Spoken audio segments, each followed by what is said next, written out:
নিয়ে আসে chairman, police সেখানে কথা বলার দেওয়ার ওঠানোর সাহসে পাইনি। তিনি বলছেন না আমি যাব, যা হবে হবে আমি যাব। শেষ পর্যন্ত পরিস্থিতি বললো না এখানে দেওয়া যাবে না। যখন চলে আসছে বলছে ওরা পালিয়ে গেল, এই যে পালিয়ে গেল। ওরা বাহাস করতে আসে পালিয়ে যায়। মুজাফফর নাকি পালিয়ে যায়, বিভিন্ন অমুক অমুক পালিয়ে যায়। সাহস থাকলে আসো। আমার চাচাকে বলেছি, গত কয়েকদিন আগে মাহফিল হয়েছিল মুন্সিপাড়ায়, আমার চাচারা আটক করেছিল। আমি ওখানে বলেছিলাম চাচাকে, আমাকে দেখা পাওয়ার পর বললো যে অমুক অমুক আলেমের বিরোধিতা করলো। আমি বললাম বাহাসের কথা যখন আসলো, আমি বললাম যে বাহাস করবো কি করে, আমি তো নিজে অনেক জায়গায় যাওয়ার সাহস পাই না, তাদের তো লাঠির জোর বেশি। চাচা হয়তো বেশি কিছু কথা বলতে পারেনি আমার সামনে। তো এরকম একটা অবস্থা। লাঠির জোর দিয়ে কখনো ইসলাম কায়েম হয় না, হককে দমন করা যায় না, হক আরো প্রকাশ পায়। লাঠির জোরে কখনো হক দমানো যায় না, হক আরো প্রকাশ পায়। এ কারণে হানাফি অনেক আলেম আহলে হাদিস হয়ে যাচ্ছেন আলহামদুলিল্লাহ। হানাফি জায়গা থেকে প্রায় জায়গায় এখন দুই একটা করে আহলে হাদিস ব্যক্তি বের হয়ে আসতেছে। তাদের বিরুদ্ধাচরণের কারণে কে জানি বলেছিল, আতরকে যত নাড়াবেন সুগন্ধি তত ছড়িয়ে পড়বে।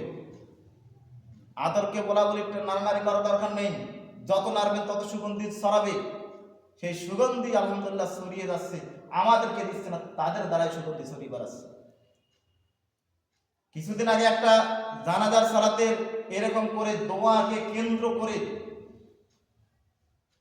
একটা গন্ডগোল হয়েছিল। আমি ওখানে 2 দিন পরে জানতে পেরেছি যে দোয়ার কারণে একজনের ইমামতি হারিয়ে যাচ্ছে, দোয়া না করার কারণে। আমি তাকে চ্যালেঞ্জ ঘোষণা করেছি, ভাইকে বলেছিলাম আপনি প্রচার করে দেন সব জায়গায়, আমি চ্যালেঞ্জের মোকাবেলা করব। ওদের যদি ইলমের শক্তি থাকে, ওদের যদি ইলমের ক্ষমতা থাকে, আমি তাদের চ্যালেঞ্জের মোকাবেলা করলাম। আপনি প্রকাশ্যে লিখে দেন, আপনার মসজিদে বলেন যে মসজিদের ইমাম এই ঘটনা ঘটিয়েছে তাকেও বলিয়ে দেন, আমি চ্যালেঞ্জের মোকাবেলা করব। কত কিতাব লাগে আমি কিতাব দেখ দিব, আপনি শুধু প্রস্তুত করেন। কিন্তু এরকম কিছু ব্যক্তি আছে সামনাসামনি আসবে না, সামনাসামনি আসেও না, আর মানে শুধু কেবলমাত্র চুলকিয়ে বেড়ায়। এই চুলকিকে বন্ধ করে দিতে হবে। আজকে জুমার সালাত শেষে এক বাড়িতে নিয়ে গেল, লোক মারা গেছে 1 সপ্তাহ হলো, আমাকে বলছে যে একটু দোয়া করিয়ে দেন তো। বলছে আমরা তো দোয়া করি না। আমি বলে দিলাম আমরা তো হাত তুলে সবাই কিনে দোয়া করি না। ছেলে কিন্তু ঠিক আছে, ছেলে বোঝে, প্রায় সবগুলো ছেলে বোঝে, জামাই বোঝে যে না আসলে এটা করা যাবে না, ওরা সবাই বোঝে। কিন্তু আরেকজন আত্মীয় হয়ে বলতেছে, তখন পাশে বলতেছেন হ্যাঁ রাজ্জাক মাওলানা রায় দিয়ে দিছে, এটা করা যাবে না, কেউ আসে না। আমি বলেছি ওই মসজিদেই বলেছিলাম যে ওদের সাথে আমার চ্যালেঞ্জ, ওনার সঙ্গে আমি চ্যালেঞ্জ ঘোষণা করলাম, চ্যালেঞ্জ আমি মোকাবেলা করব, আমার ইমামতি থাকলে থাকবে, গেলে যাবে, আমি চ্যালেঞ্জের মোকাবেলা করব। আলহামদুলিল্লাহ মসজিদ থেকে বেদাত উঠে গেছে। আজকে নতুন করে বলতেছে না রায় দিয়ে দিয়েছে, পাশে আরেকজন বলতেছে ও মিথ্যা কথা বলছে। আর এটাও সত্য, আসলে মিথ্যা কথা বলছে, এটাও সত্য। কেন সত্য?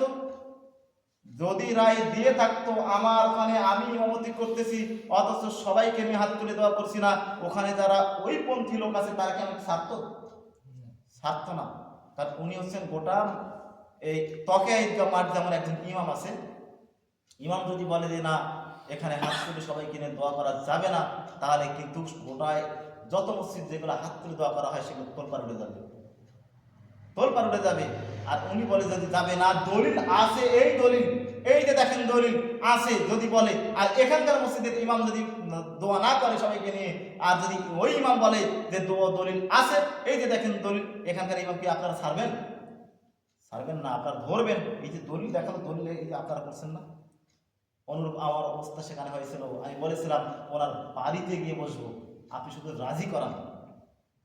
যাই হোক, এরকম কিছু ব্যক্তি আছে যারা কেবলমাত্র কোরআন এবং সহিহ হাদিসের বিরুদ্ধাচরণ করে, নিজের খেয়াল খুশির অনুসরণ করে, ব্যক্তিত্বের চিন্তা করে। আমি ব্যক্তিত্বের চিন্তা করি না, আর ব্যক্তিত্ব আমার কাছে কিছু নেই।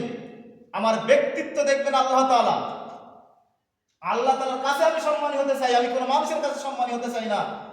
আজ পর্যন্ত আমার গ্রামে, এখন আমার গ্রামে আমি সালাত করতে পারি না।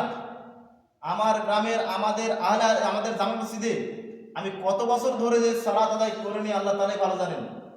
মাঝখানে বোধহয় শুধু একদিন বোধহয় 80 সালাত করছিলাম, জুমার সালাত মাত্র, সে কত বছর আগে করছি। তারপরে বোধহয় একদিন কেবলমাত্র করছিলাম, সেই 14-15 সালের ওই দিকে সালাত করছি। তারপর থেকে আর পড়তে পারিনি। আমার বাড়ির পাশে ওয়াক্তিয়া মসজিদ, সে মসজিদে আমি সালাত করতে পারি না। আমাকে পর 2 থেকে 3 দিন বের করে দেওয়া হয়েছে।